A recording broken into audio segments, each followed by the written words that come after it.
చెప్తాం. 19th సెంచరీలో కూడా తక్కువ జాతి వాళ్ళపై ఆంక్షలు విధించి వాళ్ళపై అనవసరమైన పన్నులు వేసి వాళ్ళను చిత్రహింసలు పెట్టేవాళ్ళు. ఎలాగంటే తక్కువ జాతి ఆడవాళ్ళు తన ఎద కనిపించకుండా బట్టలు వేసుకోకూడదు, అలాగే తన ఎద సైజుకి పన్ను కట్టాలి, మగాడు మీసాలకి పన్ను కట్టాలి, అలాగే తక్కువ జాతి వాళ్ళు దేవాలయాల్లోకి వెళ్ళకూడదు, దేవుణ్ణి పూజించకూడదు. ఇలా అనేక ఆంక్షలు విధించి వాళ్ళను చిత్రహింసలు పెట్టేవాళ్ళు. అలాంటి తక్కువ జాతి వాళ్ళ హక్కుల కోసం పోరాడిన వ్యక్తే వేలాయుధ చెకోవర్. అలాంటి వేలాయుధ చెకోవర్ లైఫ్ లో జరిగిన రియల్ ఇన్సిడెంట్స్ ఆధారంగా రూపొందించిన మూవీ పులి 19th సెంచరీ. ఈ మూవీ అమెజాన్ ప్రైమ్ లో స్ట్రీమింగ్ అవుతుంది. ఇంట్రెస్ట్ ఉంటే వెళ్ళి చూడండి, లేదు స్టోరీ మాత్రమే తెలుసుకోవాలనుకుంటే ఈ వీడియో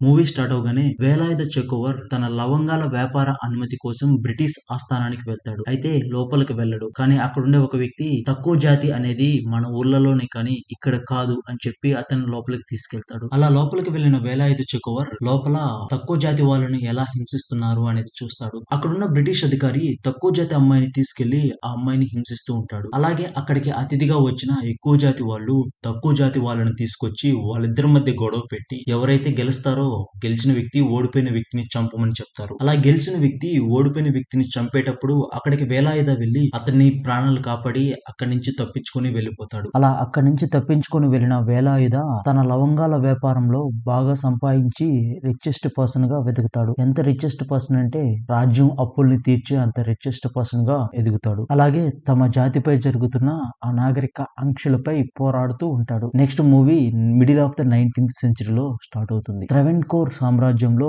సభ ఏర్పాటు చేసి ఆ రాజ్యపు రాజు పద్మనాభ స్వామి ఆలయంలో నగలు దొంగిలించి ఇప్పటికే చాలా రోజులైంది, తీసుకువెళ్లిన వాడిని ఇంకా పట్టుకోలేదని చెప్పి సైన్యాధికారిని అడుగుతూ ఉంటాడు. అందుకు సైన్యాధికారి తీసుకెళ్లింది ఆ తక్కువ జాతి దొంగైన కాయంకుల కొచ్చినని అతన్ని పట్టుకుంటానని చెప్తుంటాడు. కానీ అందుకు రాజు అతన్ని పట్టుకోవడం ఇక మీ వల్ల కాదు అని చెప్పి ఆరాటపూల వేలాయుధ చెకోవర్ ని పిలుస్తాడు. వేలాయుధ చెకోవర్ రాజ్యంలోకి వస్తుంటే సైన్యంలో ఒక అధికారైన నాంబి అతన్ని చూసి ఈ తక్కువ జాతోడికి ఎందుకింత గర్వం, డబ్బుందనే ఈడికింత గర్వం అని చెప్పి అతన్ని అవమానిస్తూ ఉంటాడు. ఇంతలో రాజు పిలవడంతో వేలాయుధ రాజ్యసభలోకి వెళ్తాడు. రాజ్యసభలో ఉండే వాళ్ళంతా వేలాయుధ వెళ్లి ఆ నగలు ఎక్కడున్నాయో కనిపెట్టి వాటిని ముట్టుకోవడమా మంచిది కాదు అని చెప్పి వాళ్ళందరూ వేలాయుధ వెళ్లి ఆ నగలను తీసుకురావడానికి ఇష్టపడరు. దాంతో వేలాయుధ అక్కడి నుంచి వెళ్లిపోతాడు. కట్ చేస్తే చాలా మంది ఆడవాళ్లు బట్టలు లేకుండా మోకాల మీద కూర్చొని ఉంటారు. అలాగే ఒక ఆడ మనిషిని మగ మనిషిని కట్టేసి కొడుతూ ఉంటారు. ఎందుకంటే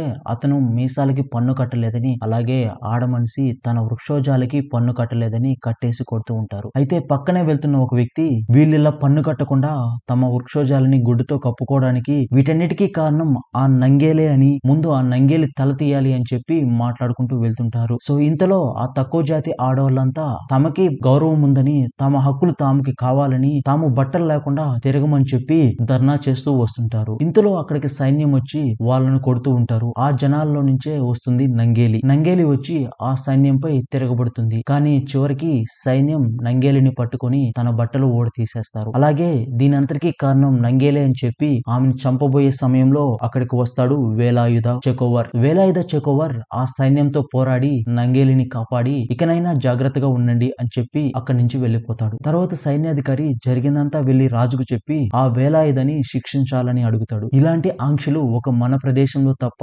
దేశంలో ఇంకెక్కడా లేవు. అలాగే మీకెవ్వరికి లేని రెస్పాన్సిబిలిటీ ఒక వేలాయుధకే ఉంది. కరెక్ట్ సమయంలో మనకి కట్టాల్సిన పన్ను కడుతున్నాడు. అలాగే బ్రిటిష్ వాళ్ళకి కట్టాల్సిన కప్పం కూడా వేలాయుధే కడుతున్నాడు. ముందు వెళ్లి ఆ దేవాలయం నగలు ఎవరు కొట్టేశారో చూడండి అని చెప్పి సైన్యాధికారిని అక్కడి నుంచి పంపించేస్తాడు. అలాగే నంగేలి చిరుకందన్ అనే వ్యక్తి ఇద్దరు పెళ్లి చేసుకోవాలనుకుంటూ ఉంటారు. అలాగే నంగేలికి పార్వతి అనే ఉన్నత జాతికి చెందిన ఫ్రెండ్ ఉంటుంది. పార్వతి నంగేలిని ఎవరికి తెలియకుండా ముసుగేసుకుని తన ఇంటికి తీసుకెళ్తుంది. అలాగే ఉన్నత జాతి స్త్రీలు కట్టుకునే పట్టు వస్త్రాలు నంగేలికి ఇచ్చి ఇక్కడి నుంచి పంపిస్తుంది. కానీ ఆ ఊరు ఆచారం ప్రకారం తక్కువ జాతి స్త్రీలు మోకాల కిందకి వస్త్రాలు కట్టకూడదు. అలాగే తన వృక్షోజాలు కనపడకుండా ఏ వస్త్రము కట్టుకోకూడదు. కానీ నంగేలి పార్వతి ఇచ్చిన ఆ వస్త్రాలని తీసుకెళ్లి ఎవరికి కనిపించకుండా కట్టుకొని ఆనందపడుతుంది. నెక్స్ట్ వేలాయుధ తాతగారు గుడిలో ప్రదర్శించే కథాకళి చూడడానికి వెళ్తాడు. తక్కువ జాతి వాళ్ళకి గుడిలో జైల్లోకి ప్రవేశించే అధికారము అలాగే కథకళి చూసే అధికారము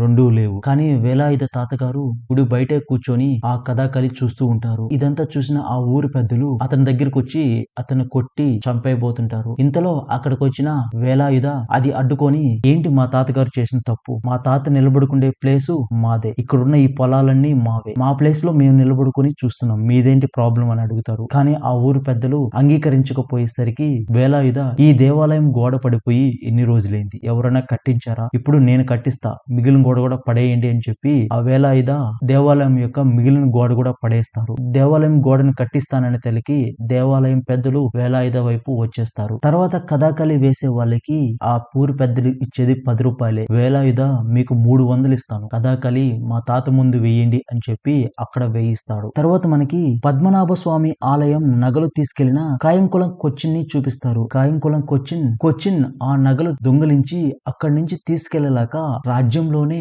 ఒక చోట బూడ్చిపెట్టి వెళ్ళుంటాడు. అవి ఎలాగైనా తీసుకురావాలని చెప్పి ప్లాన్ చేస్తూ ఉంటాడు.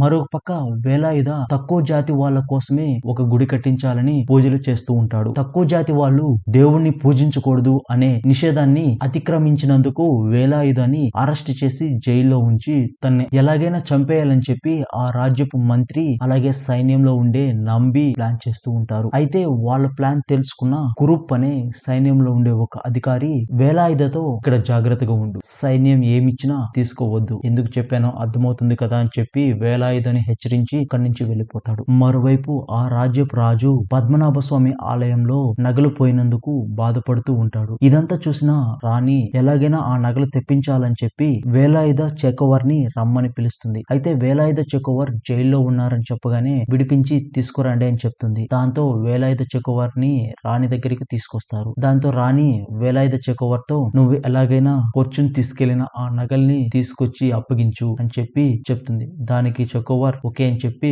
వెళ్తాడు. అయితే ఈ మధ్యలో కొచ్చిన్ రాజ్యంలోనే ఉంచిన నగలను తీసుకెళ్లడానికి వచ్చి తీసుకెళ్తూ ఉంటాడు. ఇదంతా చూసిన కురూప్ అతనిపై దాడికి దిగుతాడు. అయితే కొచ్చిన్ కురూప్ తో, మీ నాన్నని చంపేసింది ఆ వేలాయుధ నాన్నగారే, అలాగే మీ నాన్న చనిపోయాక మీ అమ్మ నువ్వు ఎంత బాధపడ్డావో నీకు తెలుసా, ఈ రాజ్యం ఏమైనా నీకు హెల్ప్ చేసిందా అని చెప్తూ, నేను హెల్ప్ చేశాను, నేనే మీ ఫ్యామిలీకి అన్నం పెట్టింది అని చెప్తూ, ఇప్పుడు నన్ను వదిలేయి, కావాలంటే ఇక్కడుండే నగలు వజ్రాల్లో చెరుసోగం తీసుకుందాం, ఇవి తీసుకుంటే నీ లైఫ్ సెట్ అవుతుంది అని చెప్పడంతో కురూప్ వచ్చిన మాట విని చెరుసోగం తీసుకోవడానికి ప్లాన్ చేస్తాడు. అలాగే వాటిని ఇంగ్లాండ్ లో ఉన్న ఒక వ్యక్తికి అమ్మడానికి ప్లాన్ చేస్తాడు కురూప్. అలా కురూప్ ఇంగ్లాండ్ వ్యక్తిని తీసుకెళ్లి ఆ వజ్రాలు చూపించి అవి అమ్మే టైంలో అక్కడికి వేలాయుధ వచ్చి కొచ్చిన్ ని పట్టుకొని ఆ నగలు తీసుకెళ్లి రాజ్యంలో అప్పగిస్తాడు. దాంతో రాజు వేలాయుధకి పనికర్ అనే బిరుదు ఇస్తాడు. దాంతో అప్పుడు వరకున్న ఆరాట పూల వేలాయుధ చెకోవర్ కాస్త ఆరాట పూల వేలాయుధ పనికర్ గా మారుతాడు. అలాగే తనకి బహుమానంగా 1000 బంగారు నాణ్యాలు అందిస్తుంటాడు. కానీ రాజ్యంలో ఉండే వాళ్ళంతా రాజు ఒక తక్కువ జాతి వాడికి రాజు నేరుగా బహుమతులు ఇవ్వకూడదు అని అవమానించేసరికి వాటిని అక్కడే వదిలేసి వెళ్ళిపోతాడు చెకోవర్. నంగేలి ఫ్రెండ్ అయిన పార్వతి వేలాయుధ పనికర్ లాంటి వ్యక్తిని పెళ్లి చేసుకోవాలని ఆశపడుతూ ఉంటుంది. కానీ పార్వతిని పెళ్లి చేసుకోవడానికి 64 సంవత్సరాలు ఉండే ఒక ముసలోడు తన 24 పెళ్లిగా పార్వతిని వచ్చి పెళ్లి చేసుకోవాలనుకుంటాడు. దాంతో పార్వతి నంగేలితో కలిసి వేలాయుధ వద్దకు వెళ్లి చెప్తుంది. అందుకు వేలాయుధ, నేను తక్కువ జాతి వాళ్ళ కోసం పోరాడడానికే ఈ పోరాటం స్టార్ట్ చేశాను, నాకు ఒకటే లక్ష్యం, తక్కువ జాతి వాళ్ళ హక్కులు కాపాడడమే, మీలాంటి ఉన్నత జాతి స్త్రీల విషయంలో తలదూర్చి నేను ఇంకా లేనిపోని ప్రాబ్లమ్స్ ని తెచ్చుకోవాలనుకోవడం లేదు అని చెప్పడంతో పార్వతి వెళ్లి ఆ ముసలి వ్యక్తిని పెళ్లి చేసుకుంటుంది. అలాగే అతను మొదటి రాత్రి రోజు కామంతో పార్వతి మీద పడబోతుంటే పార్వతి అతను పీక నొక్కి చంపేస్తుంది. అలాగే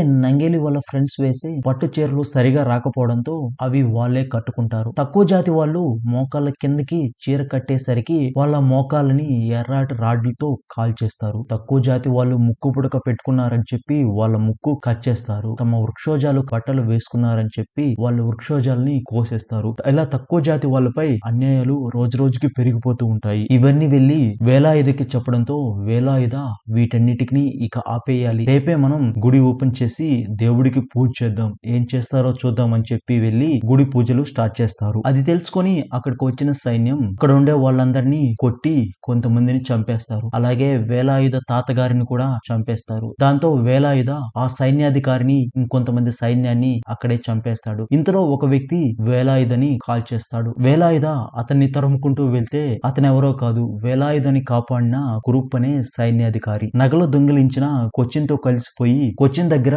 ఉన్న బంగారం అన్ని తీసుకొని వేలాయుధని చంపడానికి ఒప్పుకుంటాడు. కానీ వేలాయుధ అతన్ని తరుముకుంటూ వెళ్లి కాల్ చేయడంతో అతను ఓటర్లో పడిపోతాడు. తర్వాత సైన్యం రాజు దగ్గరికి వెళ్లి వేలాయుధ గురించి చెప్పి వేలాయుధ రాజ్య సైన్యాధికారిని చంపాడని చెప్తాడు. అందుకు రాజు అయితే వేలాయుధని పట్టుకురండి అని చెప్పేసరికి వేలాయుధనే అక్కడికి వచ్చి రాజుతో మాట్లాడాలి అని చెప్తుంటాడు. రాజు వేలాయుధని పిలిచి ఏమైంది అని అడగ్గా అందుకు వేలాయుధ కురుప్ తో పాటు వచ్చిన వ్యక్తిని పట్టుకొని కట్టేసుంటాడు. అతన్ని తీసుకొచ్చి ఇతనే ప్రూఫ్, నేను చంపింది ఒక రాజ్య ద్రోహిని అని చెప్తాడు. ఇతను నేను చంపిన సైన్యాధికారి, ఇక్కడ కొంతమంది అలాగే కురుప్ కలిసి ఆ కొచ్చిన్ తో చేయి కలిపారు అని చెప్తాడు. ఇంతలో పద్మనాభ స్వామి వారి పూజలకు టైం అవడంతో రాజు అక్కడికి వెళ్లి 2 రోజుల తర్వాత ఈ సభను మళ్ళీ కొనసాగిద్దామని చెప్పి అప్పటి వరకు ఆ సాక్షిని జాగ్రత్తగా ఉంచమని చెప్తారు. అలాగే వేలాయుధని వదిలేయమని చెప్తారు. అలాగే ఆ రాజ్యంలో చాలా మంది అధికారులు ఎలాగైనా ఆ సాక్షిని అలాగే వేలాయుధాన్ని చంపేయాలని ప్లాన్ చేస్తూ ఉంటారు. కానీ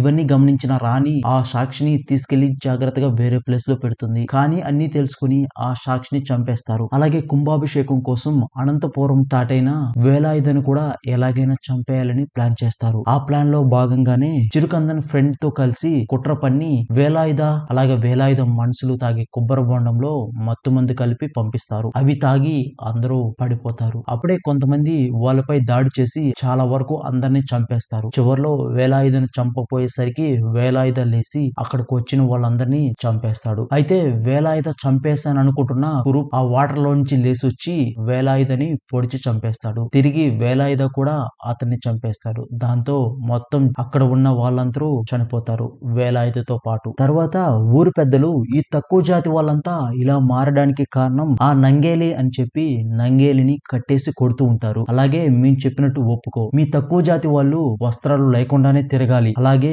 మీ వృక్షోజాల సైజుకు పన్ను కట్టాలి, అలా ఒప్పుకుంటావా లేదా అని చెప్పి నంగేలిని కొడుతూ ఉంటారు. కానీ నంగేలి ఒప్పుకోదు. దాంతో వాళ్ళందరూ నంగేలి ఫాదర్ ను కూడా కొడతారు. నంగేలి ఫాదర్ ని కొట్టడం చూసిన నంగేలి చివరికి ఒప్పుకొని తన వస్త్రాన్ని తీసి తన వృక్షోజాలను చూపిస్తూ ఇలా అవమానంగా బతకడం కంటే చావడం మేలు, మీకు కావాల్సింది ఇవేకా, ఇవి ఉంటేనే కదా మీకు పన్ను కట్టాల్సింది అని చెప్పి తన వృక్షోజాలని తానే నరికేసుకుంటుంది. దాంతో నంగేలి అక్కడికక్కడే చనిపోతుంది. దాంతో ఆ ఊరి జనమంతా తిరుగుబడడంతో నంగేలి శవం రాజు దగ్గరికి తీసుకెళ్తే ప్రాబ్లం అవుతుందని చెప్పి నంగేలి శవాన్ని అక్కడే తగలబెట్టేస్తారు. అది చూసిన చిరుకందన్ వెళ్లి నంగేలితో పాటు సజీవ దహనం అయిపోతాడు. అలా నంగేలి చిరుకందన్ చనిపోవడం చూసిన ఊరి జనం తిరగబడి మొత్తం ఊరి పెద్దలందరినీ కొట్టి వాళ్ళ ఆస్తులన్నీ లాగేసుకుంటారు. అలాగే రాజ్యం మొత్తం గందరగోళం చేస్తాడు. ఇదంతా చూసిన రాజు ఇక నుంచి ఎటువంటి అక్రపు పన్నులు లేవు, రాజ్యంలో అంతా సక్రమంగానే ఉంటుంది, ఇంకా ఎవరు వృక్షోజాలకి మీసాలకి అనవసరమైన పన్నులు కట్టవసరం లేదు, తక్కువ జాతి ఎక్కువ జాతి అనే భేదం లేదు, అందరూ ఒకటే అని చెప్పి ఉత్తర్వులు జారీ చేస్తాడు. దాంతో మూవీ ఎండ్ అవుతుంది. That is the movie of hooley the 19th century. If you like this video, please like, share and subscribe for more interesting movie talks. Thanks friends, thanks for watching.